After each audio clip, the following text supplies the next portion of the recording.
August 19th, 1944. The streets of Paris trembled under the weight of a German Panther tank grinding through the narrow avenue near the Place de la Bastille. Its 50-ton mass crushing cobblestones as it advanced toward Republican Guard barracks, where French resistance fighters had established offensive positions during the city's spontaneous uprising against occupation forces. Private Henri Marchand crouched behind an overturned delivery truck 30 meters from the approaching behemoth, clutching a glass bottle filled with gasoline and diesel fuel, a petrol-soaked rag stuffed into its next serving as both stopper and fuse. The bottle represented primitive weaponry against one of Germany's most formidable armor vehicles, a tank with frontal armor 80 millimeters thick that could deflect direct hits from anti-tank guns, with a powerful 75 millimeter main gun that could demolish buildings with single shots, and with machine guns that could sweep streets clear of infantry in seconds. Standard military doctrine emphasized that infantry, without proper anti-tank weapons, should avoid engaging armored vehicles directly, that attempting to fight tanks with small arms or improvised explosives was suicidal foolishness that wasted lives without achieving meaningful results. But Henri Marchand was not a standard soldier following standard doctrine. He was a member of the French forces of the interior, irregular fighters whose entire existence violated conventional military thinking, and he was defending his city during a moment when conventional wisdom had given way to desperate necessity. Henri Marchand was 19 years old, born and raised in the Belleville district of Paris, where his family operated a small automotive repair shop. He had grown up around engines and mechanical systems, learning from his father how vehicles functioned and how they could be repaired when they failed. When German forces occupied Paris in June 1940, Henri had been 15, watching with impotent rage as foreign soldiers took control of his city. Over the following 4 years, he had transitioned from angry adolescent to active resistance member, initially distributing underground newspapers, then progressing to sabotage operations, and finally joining armed groups that prepared for the moment when Allied liberation forces would approach and Paris could rise against its occupiers. That moment had arrived on August 19th when resistance leaders, emboldened by news that Allied forces were advancing rapidly toward the city, called for general uprising despite lacking heavy weapons or adequate ammunition to sustain prolonged fighting against German garrison forces. The uprising was partly political calculation, ensuring that Parisians themselves participated in their liberation rather than remaining passive while foreign armies decided their fate, and partly desperate gamble that German forces would withdraw rather than fighting costly urban battle for a city they could no longer hold strategically. The gamble had produced mixed results. German forces were indeed withdrawing from Paris, but not without fighting vicious rearguard actions that inflicted casualties on resistance fighters whose courage far exceeded their firepower. The Panther tank now approaching Henry's position represented exactly this kind of rearguard action, a powerful unit dispatched to suppress resistance positions that threatened German withdrawal routes. The tank was accompanied by perhaps 20 infantry soldiers who used its bulk as mobile cover, advancing behind the armored vehicle while scanning windows and doorways for resistance fighters. This combined arms approach represented sound tactical doctrine that maximized the tank's protective capabilities while providing infantry security against close-range attacks. Henri understood he could not approach the tank directly through the infantry screen, that attempting a frontal assault would result in his death before he closed the throwing range. His only chance lay in exploiting the chaos of urban combat, using buildings and debris for concealment while maneuvering to a position where he might attack the tank's vulnerable points before German infantry could react. The concept of using improvised incendiary weapons against armored vehicles was not new, having been employed extensively during the Spanish Civil War and subsequently refined during the Winter War between Finland and the Soviet Union.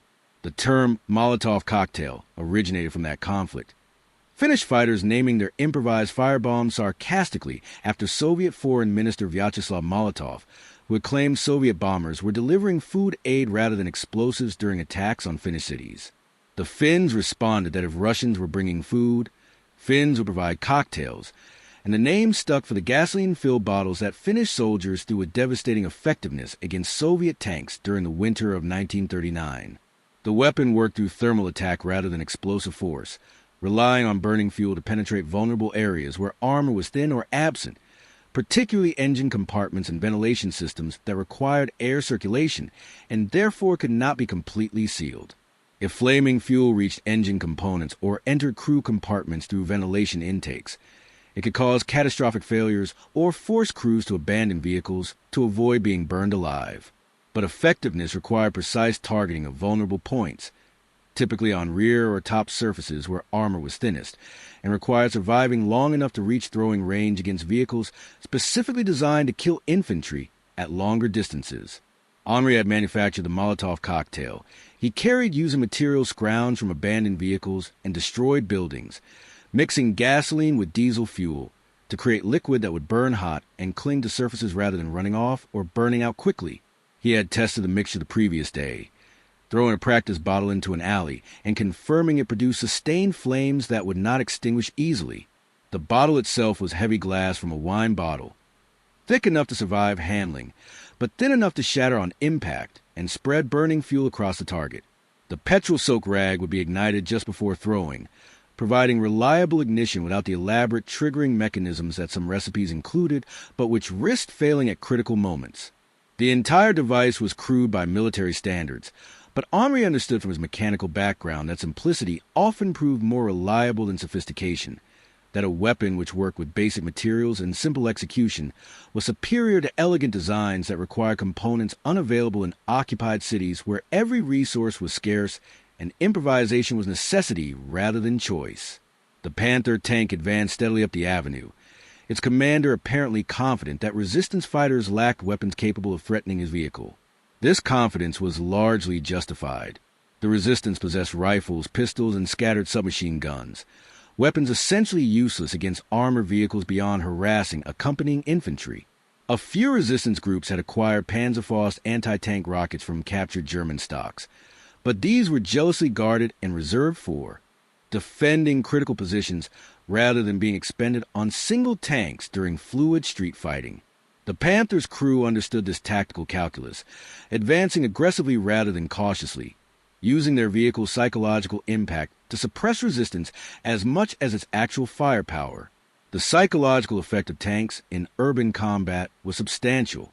Infantry without anti-tank weapons faced opponents they could not meaningfully harm, creating a sense of helplessness that could break unit cohesion and turn organized offense into panic rout. Henri felt the psychological pressure, the weight of knowing he was planning to attack an opponent that could kill him effortlessly if his approach failed, or if his improvised weapon proved ineffective. But he also felt anger that transcended fear, rage at 4 years of occupation, determination that his city's liberation would be accomplished by its own people regardless of cost, and specific fury at the arrogance of German forces, who continued fighting even as their strategic position collapsed. Henri's plan required maneuvering behind the Panther, using building cover to mask his movement from accompanying infantry. The tank was advancing up the center of the avenue, roughly 5 meters from buildings on either side, close enough that Henri could potentially dash from a doorway, cross the open space, and reach the tank's rear before infantry could acquire and engage him.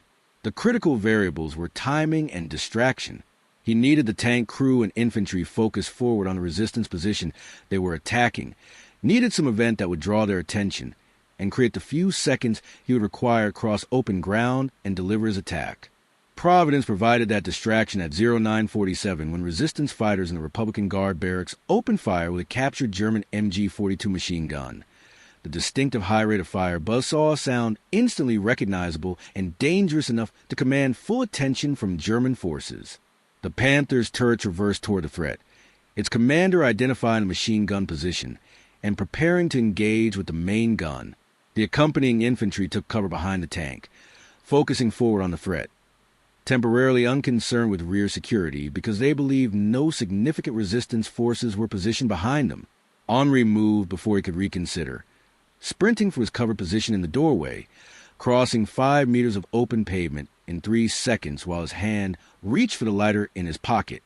The sound of machine gun fire masked his footsteps. The tank's bulk shielded him from the infantry, who were all positioned forward of the vehicle. He reached the Panther's rear hull in 4 seconds total, immediately crouching beside the engine deck, while his trembling hands worked the lighter, trying to ignite the petrol-soaked rag in his bottle's neck. The first spark failed to catch. The second attempt produced flame that flickered but did not establish.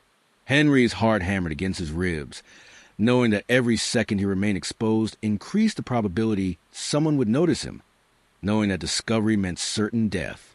The third attempt caught properly, the rag igniting with a whoosh as petrol vapors flashed, flames spreading across the cloth. Henri did not pause to verify the ignition was stable, immediately standing and searching for his target, the engine ventilation louvers on the tank's rear deck, where air intake fed cooling systems, and where armor was thinnest because weight constraints prevented protecting every surface equally. The Panther's engine deck featured distinctive louvers arranged in geometric patterns, openings designed to allow engine cooling, while theoretically preventing entry of foreign objects. But these louvers represented fundamental vulnerability that tank designers could never completely eliminate. Engines generated tremendous heat that had to be dissipated through air circulation, requiring openings that connected external environment to internal mechanical spaces. If burning fuel could be introduced through these openings, it would spread across hot engine components, igniting fuel lines and hydraulic systems, potentially causing cascading failures that could destroy the vehicle from within.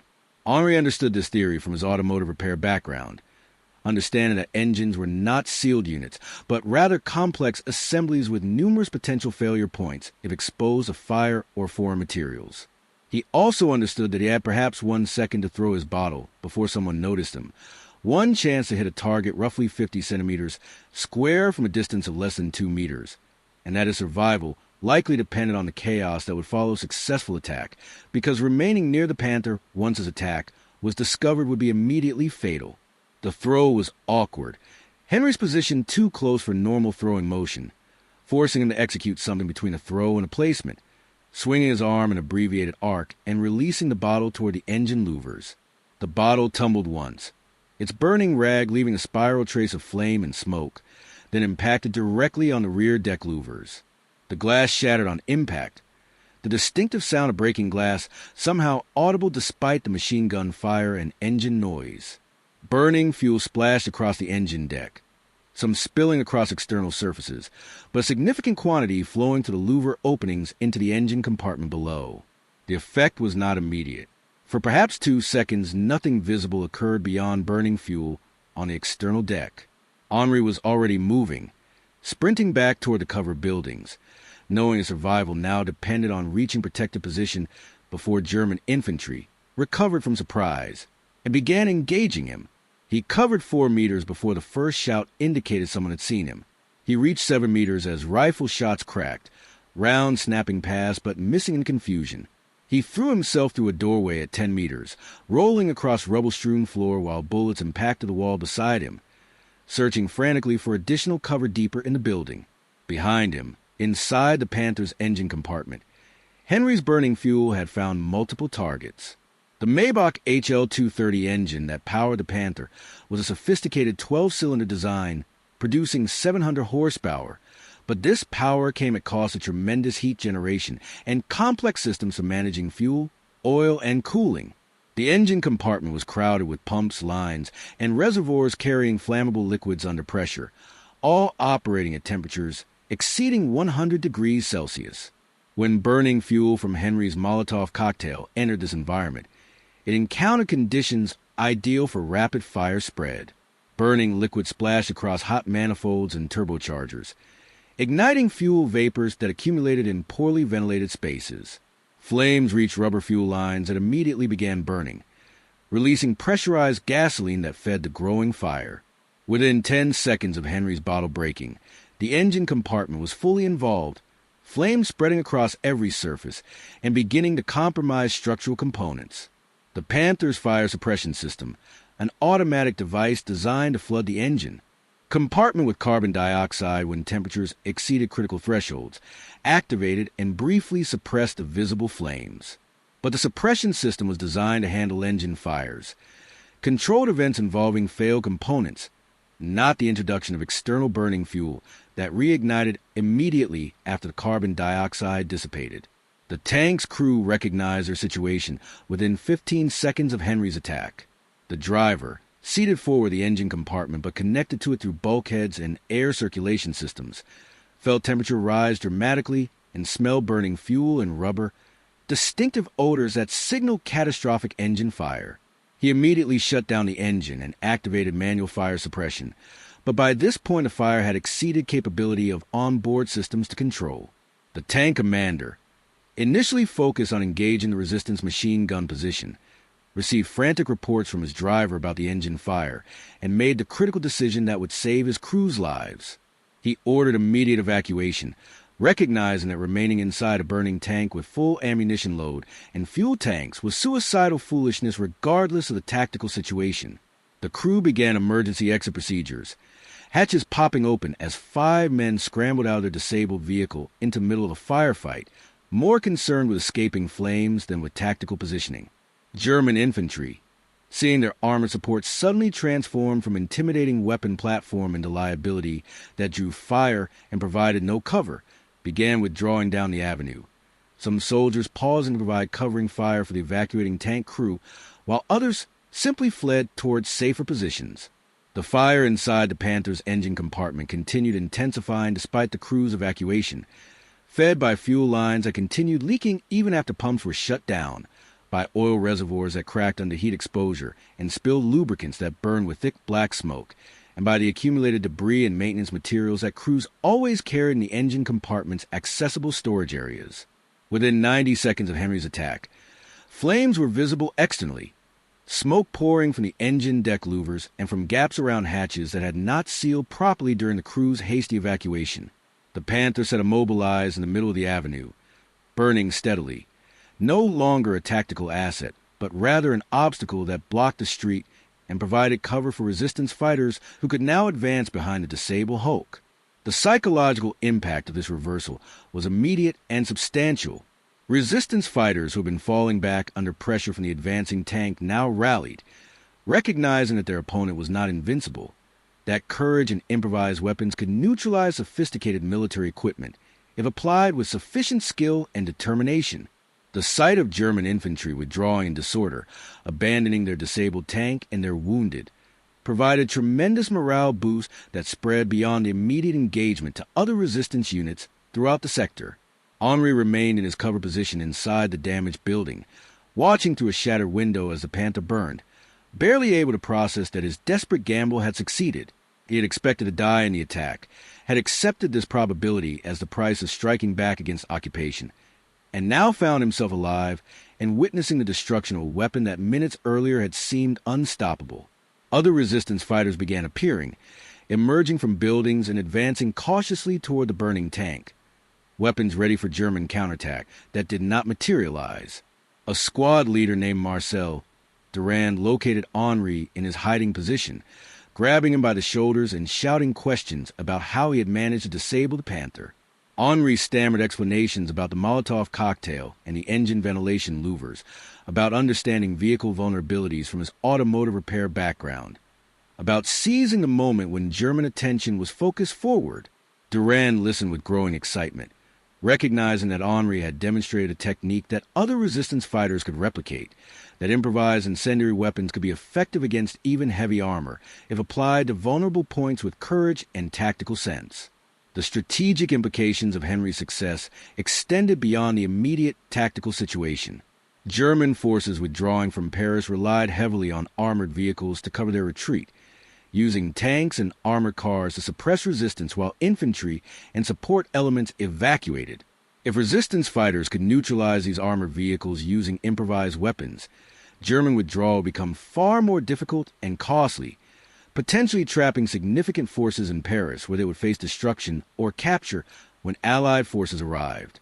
Durand immediately grasped this possibility, ordering his squad to collect every bottle they could find and begin manufacturing additional Molotov cocktails using gasoline siphoned from abandoned vehicles and destroyed German positions. Within an hour, his unit had produced 30 improvised incendiary bombs, far more than they could carry or use immediately, but representing capability to engage multiple armored vehicles if opportunities presented. Durand assigned 2 fighters with automotive experience to teach others about targeting engine compartments and ventilation systems, spreading the knowledge Henri had employed so that tactical success would not depend on single individuals surviving to apply his expertise repeatedly. Word of the disabled Panther spread rapidly through resistance communication networks, carried by runners and occasional working telephone lines that connected scattered resistance units across the city. The story grew with retelling, some versions claiming Henri had single-handedly destroyed an entire German armored column, others insisting he had climbed onto a moving tank and poured gasoline directly into the crew compartment, embellishments that obscured facts but conveyed essential truth that determined individuals with improvised weapons could fight effectively against seemingly superior opponents. The mythologized accounts served important psychological purposes, countering German propaganda about the futility of resistance and reinforcing narratives about French courage and resourcefulness. They also influenced tactical decisions across Paris as resistance commanders received reports of the Panther's destruction and revised their assessments about what their forces could accomplish with available weapons. Units that had been avoiding engagement with German armor began actively seeking opportunities to ambush tanks and armored cars, applying improvised incendiary weapons with increasing sophistication and coordination. This tactical shift forced German commanders to alter their withdrawal plans, routing columns away from areas where resistance was particularly active and accepting longer, more vulnerable routes to avoid urban combat, where their armor advantage was negated by close quarters terrain and improvised weapons employed by desperate fighters. Official recognition of Henri's action came days later after Allied forces entered Paris and established contact with resistance units. American and Free French officers debriefing resistance fighters heard repeated accounts of the disabled Panther and Henri's role in its destruction, eventually tracking down Henri himself and interviewing him about the engagement. The interviews revealed both the tactical details of his attack and the broader context of mechanical knowledge that had enabled him to identify vulnerable points on enemy armor. American ordnance officers were particularly interested in Henri's observations about engine ventilation systems as critical vulnerability, noting that similar weaknesses existed on American tank designs and should be addressed in future engineering work. They documented his technique and incorporated it into training materials being prepared for infantry units that would face German armor during the continuing advance into Germany. Henri found these formal interviews uncomfortable, preferring to deflect attention by emphasizing that many resistance fighters had shown equal courage in different circumstances, that a successful attack had been partly lucky timing and positioning rather than exceptional skill, and that focusing on individual actions missed the broader story of collective resistance that had contributed to Paris's liberation. The Panther itself remained in the avenue for several days after the engagement, its burned-out hulk serving as landmark and monument until American engineering units could bring recovery equipment to remove it. Parisians walked past the destroyed tank, many stopping to examine it closely, some touching the scarred armor, as if confirming the machine was truly disabled rather than merely sleeping. Children played around the wreck despite their parents' warnings about unexploded ammunition and unstable structure, climbing on the hull and posing for photographs that captured the juxtaposition of French children celebrating liberation atop disabled German armor. Artists sketched the scene, writers incorporated it into accounts of the liberation, and photographers documented the wreck from multiple angles, creating images that would circulate widely in newspapers and magazines as visual evidence of resistance effectiveness. When the tank was finally removed in late August, the cobblestones where it burned remained scorched and discolored, a permanent marker of the engagement that would persist for decades until street renovations eventually replaced them. Henri's post-liberation life followed patterns common among resistance fighters who transitioned from irregular warfare to civilian existence during France's complex reconstruction. He initially joined the Free French forces that were being organized from resistance units and former colonial troops, serving briefly in an infantry regiment that participated in operations along the German border during autumn 1944.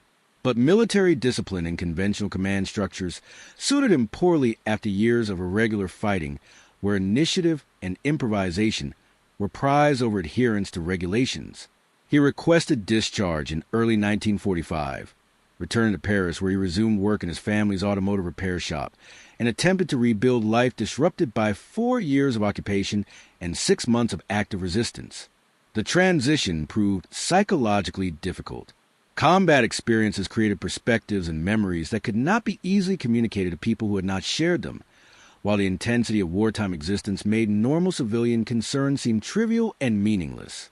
Henri struggled with intrusive memories of the Panther engagement and other combat experiences, symptoms that would later be recognized as post-traumatic stress, but which in the 1940s were poorly understood and largely untreated. Official decorations eventually caught up with Henri's actions, though the bureaucratic process moved slowly through the chaos of post-liberation France. In 1946, he received the Croix de Guerre with Palm, recognizing valor in combat against enemy forces, and the Médaille de la Résistance Française, honoring his service with resistance movements.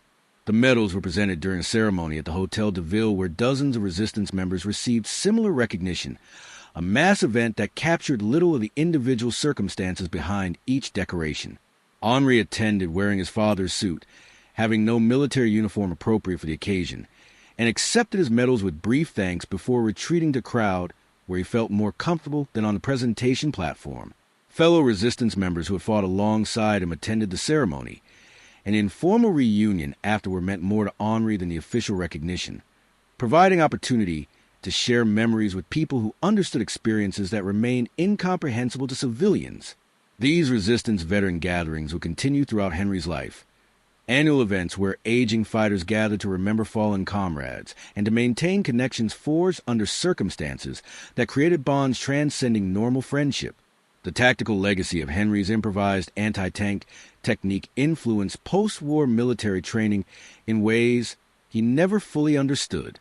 His demonstration that determined infantry with improvised weapons could neutralize even heavy armor validated doctrinal emphasis on combined arms operations that never allowed armor to operate without infantry security. It also influenced development of improved fire suppression systems for armored vehicles, with engineers recognizing that existing systems were inadequate against determined incendiary attacks targeting ventilation openings. By the 1950s, new tank designs incorporated sealed crew compartments with positive pressure ventilation systems that prevented external fires from spreading internally, and featured automatic fire suppression systems using more sophisticated detection and more effective suppressing chemicals. These improvements directly addressed vulnerabilities that Henri's attack had exploited, representing engineering responses to tactical lessons learned through combat. The evolution continued through subsequent decades as anti-tank warfare and armor protection engaged in continuous competition, each side developing new capabilities that forced innovations from the other, a dynamic that could trace one thread of its origin to a 19-year-old resistance fighter with a bottle of gasoline on a Paris street in August 1944. Henri lived quietly in Paris for 50 years following the war, operating the automotive repair shop through economic booms and recessions, raising a family, participating in veterans organizations, and rarely discussing his wartime experiences except during anniversary commemorations or with fellow veterans who understood the context. The shop prospered during France's post-war reconstruction and the subsequent decades of economic growth, employing a dozen mechanics at its peak and earning a reputation for quality work and honest dealing. Henri's mechanical expertise, originally learned from his father and refined through wartime improvisation, translated effectively to the increasingly complex automotive technology that emerged during the latter 20th century.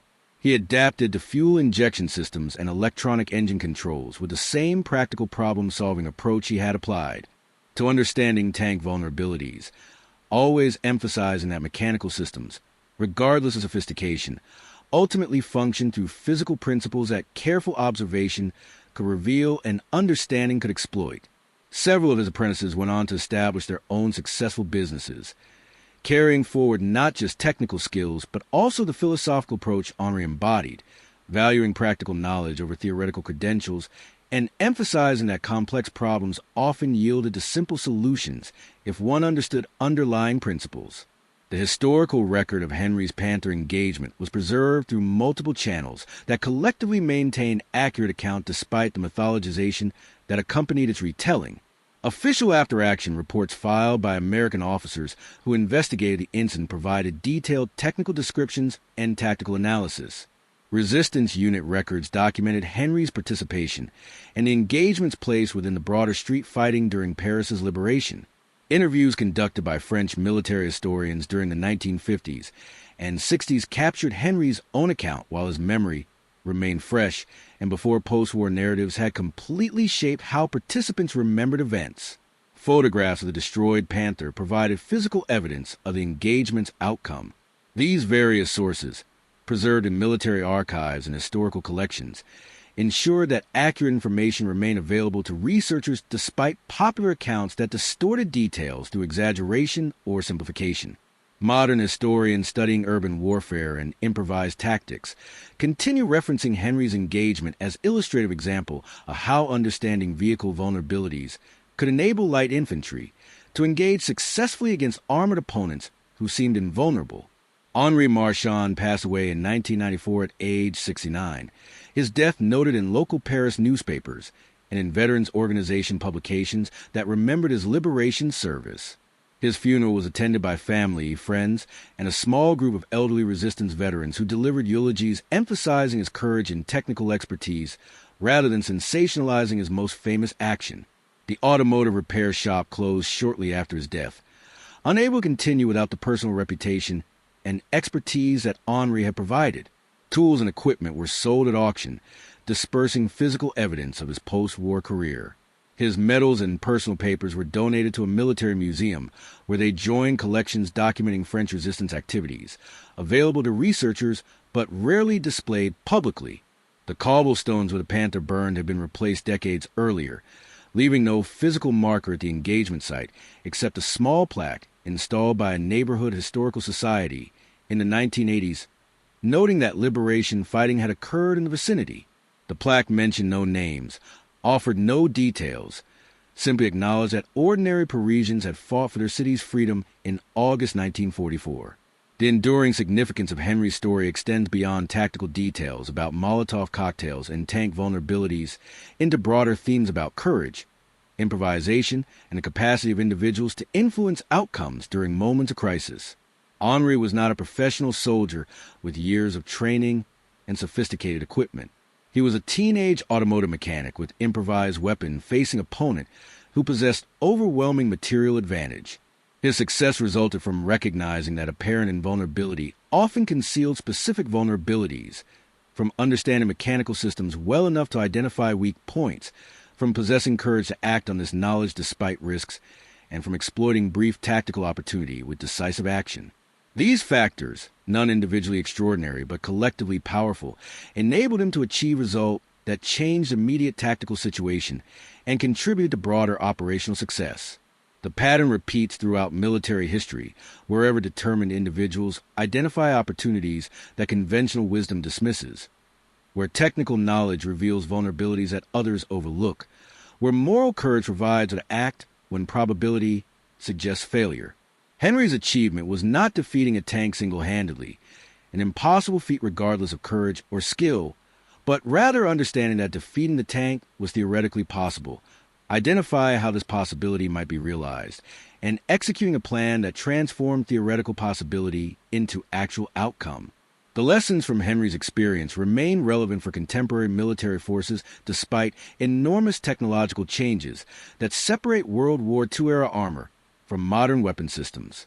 Sophisticated opponents always possess vulnerabilities, points where resource constraints or engineering compromises create weaknesses that can be exploited by forces lacking overall material superiority.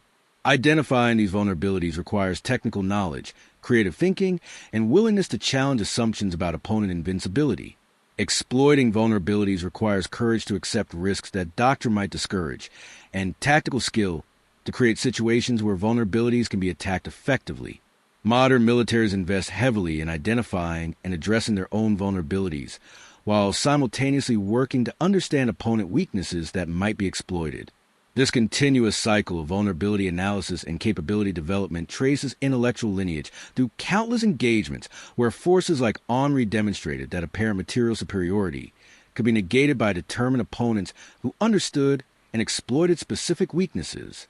The improvised incendiary device that destroyed a Panther tank stands as a reminder that technology alone never determines outcomes, that human factors, including knowledge, courage, and determination, remain decisive regardless of equipment sophistication. As decades pass and World War II transitions from living memory to history, individual stories risk being absorbed into generalized narratives that lose human specificity in favor of broad themes about good versus evil or freedom versus tyranny. Henri Marchand's story resists this absorption by maintaining focus on one young man, making one decision during one desperate moment. choosing to attack an opponent he logically should not have engaged, succeeding through a combination of knowledge and fortune, and living with consequences and memories of that success for 50 years afterward. His story matters not because it was unique,